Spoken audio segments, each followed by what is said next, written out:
Hello. We are getting deep into positivity. Getting up. I'd like to dedicate this video to the memory of a dear friend who just passed away a couple of days ago, Menashe Ben Yosef Nashik in Haifa. Rather surprisingly, but it's scary. It shakes you up. I live alone too, like he does. He did. And that's a stark reminder how difficult and dangerous that life is and how much we should cherish it and utilize the time. I wasn't able to in the last couple of days. I'm still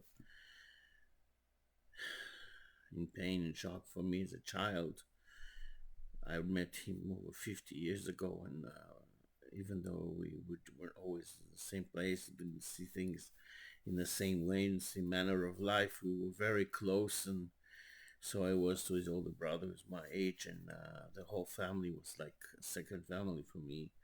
When my parents divorced and before I don't know how much that family means to me as I look back now, unfortunately, to remember and to cherish Nashik's memory.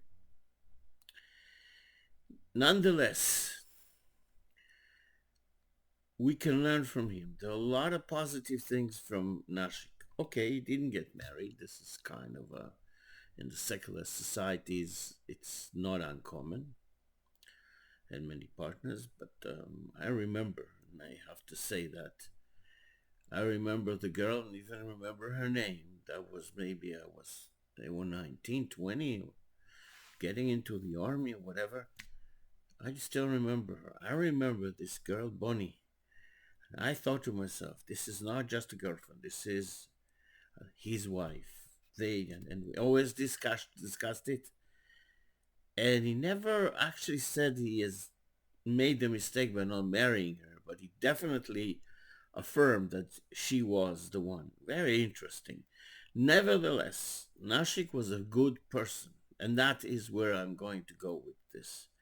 Nashik has been cheated, has been mistreated, has suffered great losses and sorrow from people here, left, right, and center, which we all do, unfortunately, because we live on a paradigm that you have to make money and you have to be strong and you have to be this and that and you have to be cold and emotionless, and we push each other away, push ourselves away. I don't. I hope this lady comes soon because he's passing scared the heck out of me, and I don't get scared easily. In short, let's climb out of this dark hole. All the media, everything people watch, hear, and see is so negative. All kinds of people who I don't know what they're doing in their lives have such criticism and such bad language and such attitude towards the leaders they elected. Now, I don't have any issues with Joe Biden, and I never will. I don't have any issues with Justin Trudeau here in Canada, and I never will. I don't say that everything Netanyahu does in Israel is good, but I really respect the person, his brilliance, and his ability to do all kinds of awesome things while being in charge of the largest construction project in the world, the state of Israel. That's the main thing. That's the point I want to be concentrating on. Is being built in an irrational, supernatural pace. Roads, neighborhoods, apartment towers, Jerusalem, Haifa, Kiryat Gat, Bet Shemesh, Ramot Bet Shemesh. There's another one and another one. Everywhere you go, construction, giant projects, connecting the sea, the the seawater, sweetening plantation on the shore in western Israel to the Lake of Galilee in the north, opening a whole a green energy center also in the north. That's it. Let me tell you where this is going. I am an Israeli. Israel is very important to me and all the Jewish people and the whole world. As a Lubavitcher Rebbe, who's my leader, always told us that everyone who comes within our 4 cubic meters is our responsibility. And you have to make a good surroundings around yourselves. And you have to wake up in the morning looking for ways to do good. I was walking once in Jerusalem. It was after my wife's passing, and I was a little, I would say it's after being married to a most wonderful lady for 25 years, losing her is, even though she was sick, and I knew this is the direction this whole thing's going to, nonetheless, it was hard. But in my mind, all I wanted to do is some good deeds in her name. And I came across a crying girl. She was an Arab from East Jerusalem. She didn't know Hebrew or English. I think she was 5. And she was crying. So I asked her in Arabic. Yes, the rabbi speaks Arabic. No, better then. Actually, she understood what I was saying. I asked her what happened. She said she angered her mother, and her mother left and went to go buy something in the store. And then she's frightened. She's all alone. Everybody tells her the Israelis are so cruel and they do this and that. I said to her, "Are you hungry?" She said, "Yes." I had just shopped some stuff and I had apples, whatever. She took an apple. And I asked her, "Are you afraid of me?" She said, "No." I said, "Why aren't you afraid of me? I'm an Israeli. I'm not just an Israeli. I'm an observant man. Chacham Yahudi. Well, this is the worst of the worst for you." She said, "No. I can see the good in your eyes. I can see your positivity towards me in the way you stand and the soft way you speak to me." I didn't understand everything she said, but I understood the gist of it. A few minutes later, I helped her up. We found her mommy, who was yelling. I said, "Khalas, stop it." And I was not happy about it. So she come right down. Said the girl told her excitingly that the rabbi took care of her and gave her food, and we found and helped her find it. So she thanked me, and I asked her, "When I come to your place, would I get the same treatment?" And she said, "No, we don't know how to be good. We never learned from you people how to be good." "You seem like a nice lady," I said to her. "Do you hate me for being Jewish?" She said, "No." "Are you afraid of me?" She said, "Yes." I said, "Bislesh, why?" She said, "Because her oldest son got in trouble and he was boasting that nothing is going to ever happen to him. None of the Israeli forces, security forces, or armed civilians or anyone will ever put their hand on him." And he was wrong, like many terrorists. He was wrong. He got caught. And the lady was very upset because her oldest son, with all his talents, sitting in jail and had some physical injuries from the altercation with the Israeli police, the border police. And I said to her, "I don't know your name, you don't know mine, but we have something in common. That little girl here will stay nice and won't grow up hating or being hated. You agree with me?" She said yes. She was surprised at first when she said yes. "What kind of future do you want your child to have? Under Arab cruel regime or the so-called Israeli occupation?" She said, you don't come to our area unless something happens." I said to her, let that be a lesson for both of us. That we can definitely live together in this awesome country. And we can. She was very grateful. And then she looked very ashamed or frightened or whatever. And it turned out she didn't have enough money for food. So I gave her an apple too. I think she went to cash a check or something and she was refused. Whatever it is, I gave her some money. I wasn't Rothschild ever, but I had some money to give, so I gave it to her. I said to her, you go back to the little girl, to your home, and you say to all the violent people, I don't want to be like you. I don't want to be fighting our host country, the Israelis. I don't want to fight with them. I don't want to fight with anyone. You grow up, I said to her, in this crazy country, in this Middle East, without war. That's your life mission, girl. And she smiled. And when people smile, they become very beautiful. And that is basically the idea.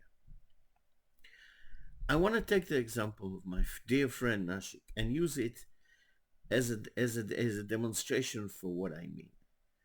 Nashik wasn't wearing a hat, and of course he wore the kippah, headscarf, or whatever he needed, headscarf whenever he needed to, and he wasn't exactly your most religious person, but he was straight, and he was good, and he was talented, and he helped people, and he cared, and Nashik was always on the side of living and live and let live. Okay, there are certain issues you cannot let live, and I was attacked and I was a soldier in Lebanon and I did shoot back. What do you want me to do? Go back to the days when the world, wherever Jews were defenseless? God decided that's enough. I was a very well-trained soldier. And he shot at me and said, okay, you're shooting at me, take this. I was trained for that. Why should I be killed by some terrorist, by some lousy enemy? That's not the way to think.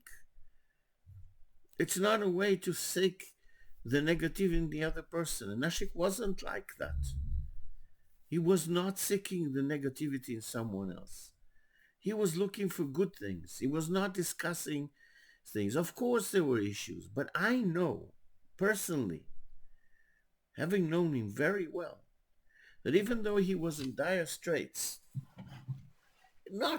didn't have any money, but a large sum of money which would have made a big difference to his daily life was not available to him because the guy where he worked first didn't release it. And had he released it, government would have taken it. So he was stuck in the middle. He had a very good job. He was a fantastic he was releasing goods in the Haifa port. I think also in the Ashdod port. And he was doing his job. He knew the special little things most people don't know in that business. However, in all his conduct, he was good, straight, and positive. Yes, he went his own way, which as a religious Jew, looking at it, knowing him for over 50 years, I never said anything to him, but just that he has to get married. Look, girls are great. There's nothing greater than women. Nothing. I don't know why they want to be men with such lousy creatures, but nonetheless, there's nothing, for me, nothing than a good partner. That's the greatest. My late wife, may she rest in peace, Tzipora, Wendy, was absolutely great. Little girl, little lady with enormous power, and she made me to what I am. And I pray to God every day and ask the Rebbe for help. I want to get married again. And again, this is another contentious point for our generation, for our times. People complain they don't want to get married. She asks you this, he does it that. Women once run to the office and abandon the idea of family, which is the center of what a woman is. What would we be without children? What would we be without home? They stop eating together and all this kind of thing. But the point is that Nashik knew not just the boundaries, but he knew how to respect. And he knew how to give people the respect and the support. It's very important that we should de-isolate ourselves. We are attacked daily, everywhere we go, by all kinds of possibilities. This is not an expensive microphone when I start recording my music, God willing.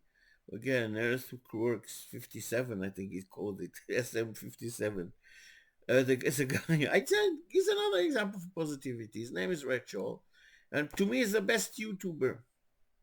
It's a little funny, he's a little unsure of himself, but to me, he plays with people and he makes them. Without his guitar playing, those acts will never go anywhere. And he's very good and very honest and always talks to people how much he can give. There's a lot of people like that. There's a lot of stuff that comes out and showing the positive side of humanity. Let's hold on to it. Let's build on it. Let's create a positive social change. Today, the microphones and the cameras belong to the whiners. Everybody whines. I had a discussion in New York.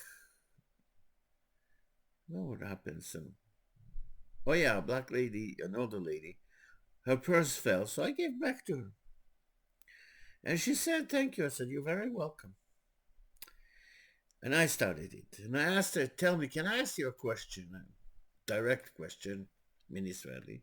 Everywhere, in that area, in Brooklyn and 770, there's lots of people like me. Well, maybe not exactly like me, but tons of Israelis. She said, yes. I said, okay, let's grant it. Black life matters. Of course it does. Hispanic life doesn't. Korean life doesn't.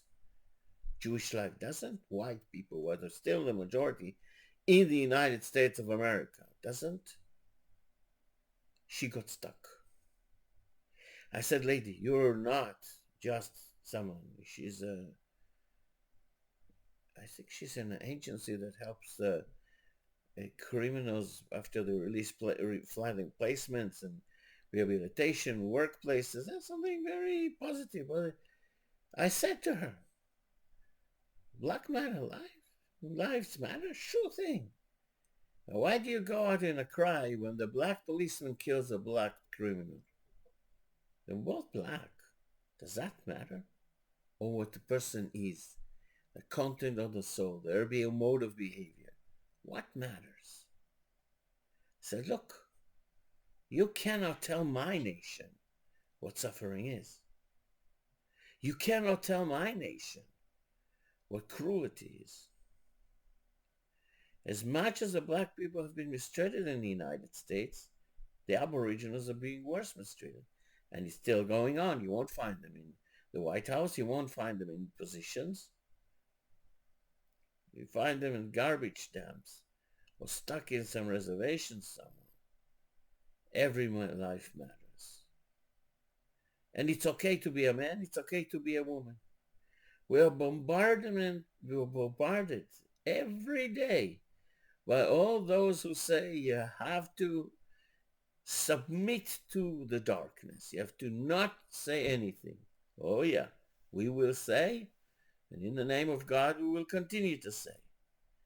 We have a chance in this world, because of all the technology God has given us, to develop a positive regard for each other, starting with ourselves. As a therapist, as a therapist, I ran into this terrible self-hatred and negativity all the time. I had a student, now he blocks me because I say, I believe in you.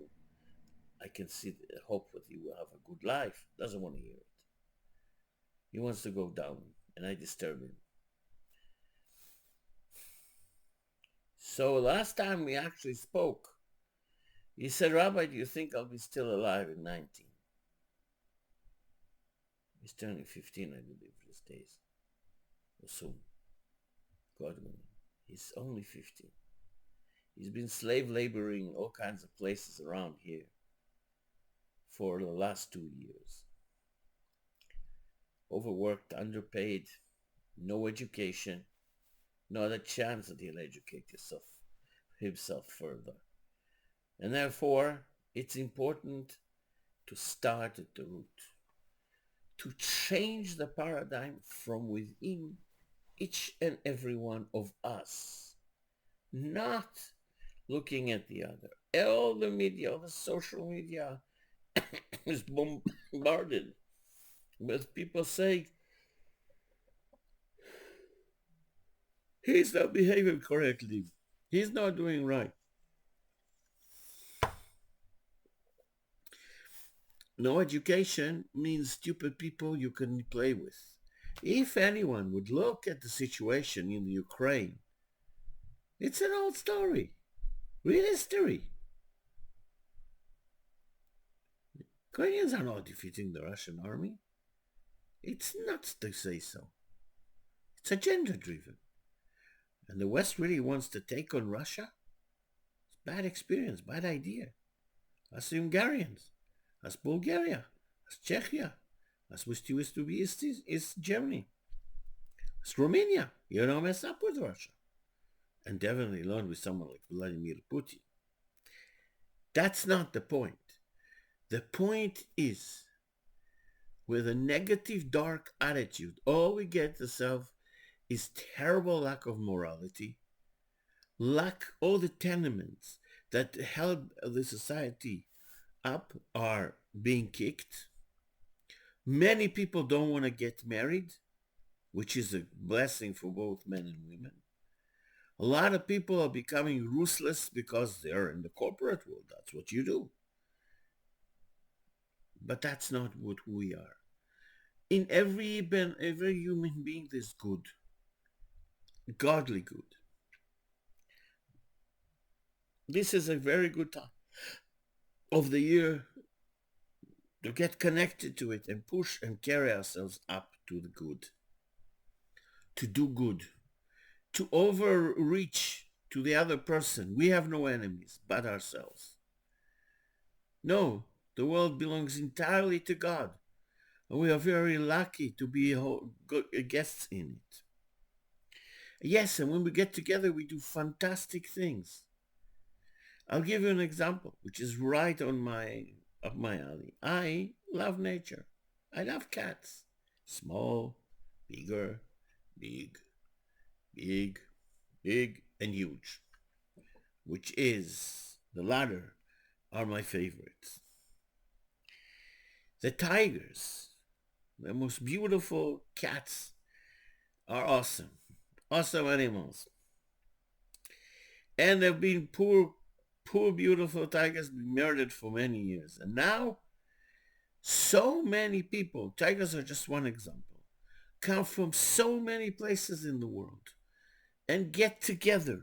And people in India, that has its own share of strife, put everything aside. Men and women alike serve as guards in the forest. And when a tiger cub is missing, everybody is upset. But the fact is, the tigers fight, and they are ruthless and in keeping their territory, males and females alike. And it sometimes happens that the resident dominant male is being pushed by some other tiger, and then he comes to kill his cubs when he runs into them, and the mommy gets in and she might be killed in the process. But that's how they are. But the numbers are still growing. That has never changed. What has changed is that the human beings are not using the technology to hunt the tigers and kill them and lose them. We use it to take beautiful photographs and films of them. Like a little tiger cub sitting on her daddy. She's smaller than his paw. He doesn't care. He continues drinking, and she bites his tail, she bites his ears, but she's his little daughter. And that's how it is. Let nature be nature. People come with cameras rather than guns. Yes, there are problems, but the numbers are growing. In the Siberian tiger too. And in Africa, there's more conscientious people. And I've seen several beautiful videos of people rescuing poor cats, big cats, and also bears and the like from all kinds of terrible conditions, finding them a place to be in a sanctuary. And then the bear or the tiger or the lion comes out of the cage. What's this? Water? What's this? Grass? What is this? I've never seen such a thing. You come like a year later, this dilapidated poor cat is like a mighty lion again, or a mighty tiger. Okay, you can't release him to the wild, of course not. But they have a life. And so many people from so many countries are involved in it. Another example of what we do with unity and when we work with each other. My late wife had cancer, and she needed a lot of medications, and unfortunately some of them were narcotics to subside, prevent her from terrible pain, but that's how it is. I managed the whole thing, so I started looking where were all those various medicines manufactured. Some came from Denmark, some from Finland, some from the United States, England, Israel. You had an international coalition of medication manufacturers who worked very hard in their labs to offer solutions to our illnesses. Okay, some of them are high paid, so what? Robbers get paid high, some politicians who are against humanity are getting paid in very nice salaries and all kinds of perks. But the world is united around the fight, let's say, against cancer. I'm diabetic, and so my sister. We inherited it from daddy, who actually died from it, God forbid. I'm good. This is a very nice country, Canada. I have all the access to the medications. I don't have to pay exuberant sums of money. And I watch myself, and if I don't, nurse practitioner gives me she doesn't have to. My sugar level is stabilized, blood pressure stabilized, cholesterol is stabilized, thank God. But because there is a coalition of good doing, it goes for war too.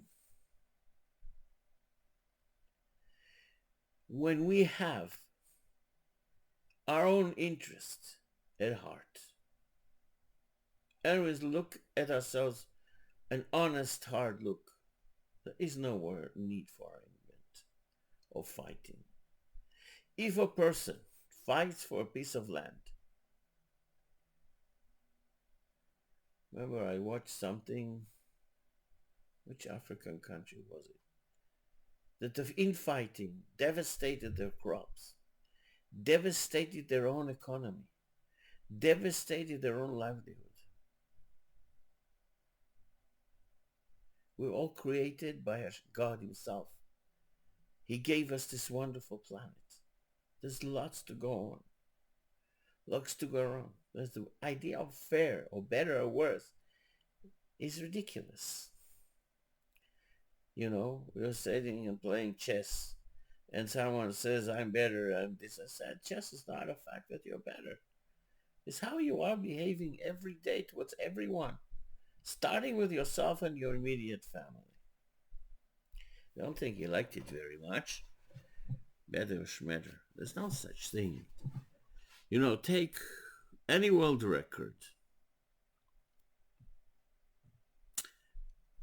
I'm a curious person. I always look to find out the social issues and find the positivity. I was watching a wonderful series, short one, about the relationship between two great basketball players. I don't think there's anyone who's together they put up such a show. When I was young, I still watched basketball. This is Magic Johnson, Irving Johnson of the Los Angeles Lakers, who's, to my taste,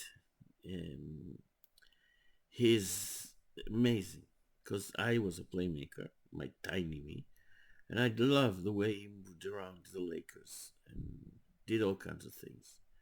And his equal, maybe even better than him, was Larry Bird, who's totally white. He was Boston, and Johnson was Hollywood. But the relationship between them, the respect between them, and the friendship between them. So this guy who used to call himself Hick from French Lick, that's the little town he comes from, I don't remember where. And Irving Johnson also comes from a small place, who was in the glitzy place in Los Angeles Lakers, in the Forum in Los Angeles, and all the excesses that were around it. But when it came down to being people, I'm telling you, they prove. Okay, they concentrated on their career. They both have enough money, and they both have their bodies buttered. And I don't know what Johnson's doing with the whatever he had then.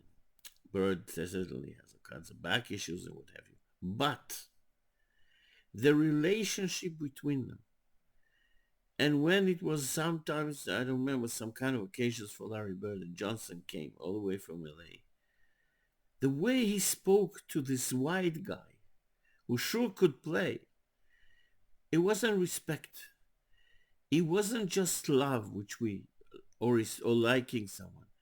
I saw in this guy humbleness that only Larry Bird can invoke in Magic Johnson, and true friendship.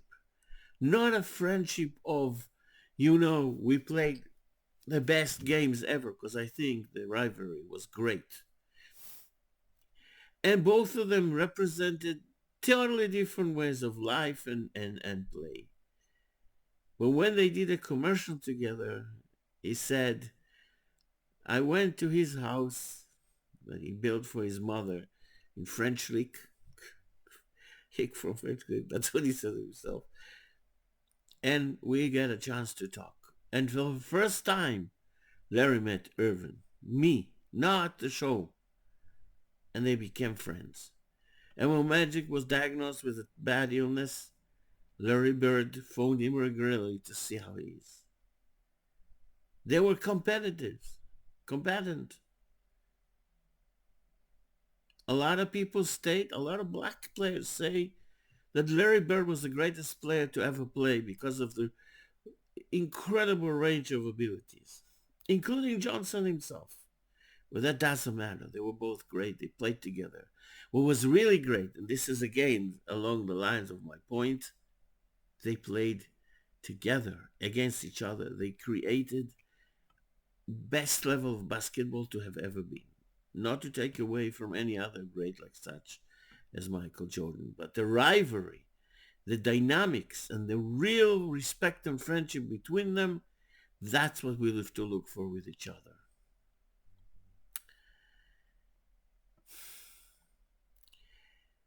I knew someone when I lived in Vancouver. He was of British descent. He was the head of the Department of Philosophy there, I think, and I was taking some electives in it. And he came to me. He used to wait to open the door for me, but that's a different story. And he asked me, Rabbi, you're a very smart person. I said, I'm not sure, but I studied God's word, and that's smart. He laughed. He said, no, I know a lot of people who study. I know Jewish people from here, from England, from New York, from wherever, but you're very smart. You're very understanding. He says, I am not good in revealing my emotions. I'm not good in talking to my wife when I'm in pain. I can't just find the words to say, I love you. And I have tension with my son and my daughter who need me, and I don't know how to give. I said, first of all, you made the biggest step you could ever make. You admitted to yourself that it's hard for you. And secondary, you're not the only one. It's not just men who have that. It's an issue for us to be emotional, to be exposed. I have a suggestion for you. You know what your wife likes. Buy her some flowers. Reserve the best restaurant she likes, not you like. and take her out there, once alone, once with the kids. When you walk home or when you talk to your kids on the phone, just say it, Professor. Just say it. They'll pick up the phone and they'll say, Yes, Dad. You will say, Son or daughter, I only phoned to say that I love you. It's never too late to communicate positive emotions. The usual situation that happens when, God forbid, someone passes away, like happened a couple of days ago, his older brother Ronnie tells him, You should hear the stories all the friends tell. I say, don't wait for the 7 days of mourning in 2 days. Don't wait for the funeral. Don't wait for the day after. Say it now. The Rebbe says, you got something good to say? Say it. I said, Professor, just phone and say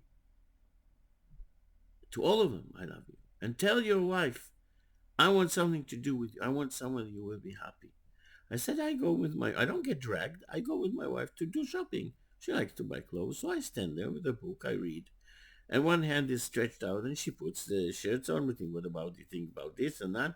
And I tell her what I think because that's what she needs to know. She is the artist. She's an expert of colors. But of my opinion is important. So I tell her. He said, that's a good, no. He says, I'll go home. Don't, I'll get home. I'll call. No. You're still here. Go to the office. Call. And just blare out of the words. I love you. Let's be positive to each other and to ourselves, beginning with ourselves. We created such an unreal atmosphere. A nice guy in our community is a little bit of a Johnny might plays this and that. He always says of an awesome, great awesome. Come on, man, cut it out. Take all this. When you puff up milk, it gets puffed up. In the end, there's a little bit of milk when you warm it up for latte or whatever. Come on. Let's not get unreal. Superheroes. Everyone is a hero, a heroine. I can say that. Oh, you can't say anything. A woman is equal. Sure she is. She's even better than us. I don't understand why women want to go into all these horrible places such as police or the army or car mechanics. Why? Or building. I don't know. What's good about it?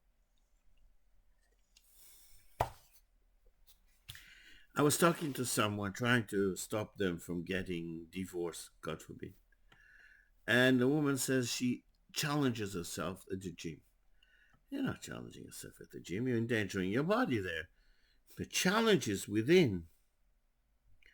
It's right here where the evil inclination sits and drives us to the wrong direction.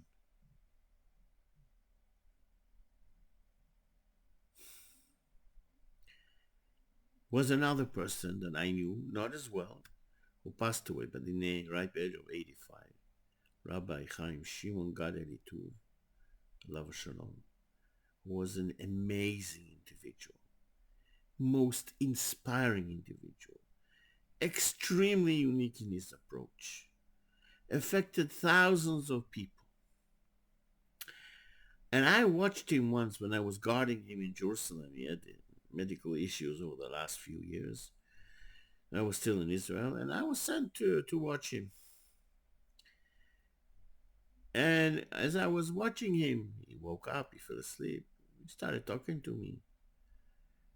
The Arab cleaner came over and said to him in Hebrew, I found your watch. Now, Rabbi Elituv, may rest in peace, was born in an Arabic-speaking country, and he spoke Arabic very well. So he started talking to him. And the two he had such respect and softness towards this poor guy who was cleaning the floors in the emergency in the hospital. Not a simple matter, Yeah, it's not a simple matter. And he treated him so nicely. Was so grateful for him to return the watch. All I know one thing. This Arab man told all his troubles to this great rabbi, who listened to him, accorded him softness, pleasantness, kindness, and friendship. When the Arab left back to his work, he left with one of the greatest gifts. He was valued as a human being, which unfortunately we don't do enough for ourselves or each other. We have become a summation of all kinds of letters before or after us, of kind of fabricated jobs and fabricated power positions and hidden hair and all kinds of things that don't have any meaning. However, we're still able to find people within that puffed up suit. And I want to tell you something. We all have one thing that for sure brings us all together: music. I grew up on the Beatles' music, not only them, but they're the centerpiece. Everyone agrees. And among the Beatles, everyone agrees that Paul McCartney is the most capable and the most amazing musician and person. And I want to reveal something interesting to you. Paul McCartney is very insecure. I have no idea how many shows he's played. He never misses a note, whether it's the bass, electric guitar, acoustic guitar, piano, whatever. Never misses a word. And he has the jitters before he starts performing. The jitters, Paul McCartney. Insecure. Human being. How does he resolve the dissonance? He says, me, I'm just a block from Liverpool. A boy from Liverpool. The guy on stage, he is famous. This is what Johnson said. I'm Irving. He, Magic, is something else. But I'm Irving Johnson. We all have reality. It's the best. No movie can even come close to it. We fabricate so many nonsense, artificial nonsense, distancing ourselves from ourselves and from other people. Remember years ago I was mesmerized and shocked to read that in Japan, people go and leave the office before 8 o'clock in the evening, even though the work actually finished at 6 or so. Now, what do you think? They don't have work. They're not doing their job. As a result, there was a high rate of suicide among young executives because the marriage, no marriage, you leave a woman alone for all those days, or today a man alone, this is what he's supposed to do. So they would stay there for the show of it, for the appearances. Appearances don't matter, only the reality.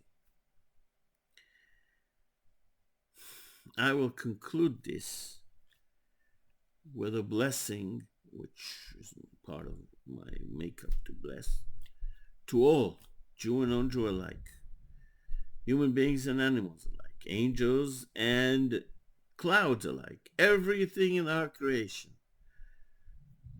May the blessing of God rise upon you, reside upon you.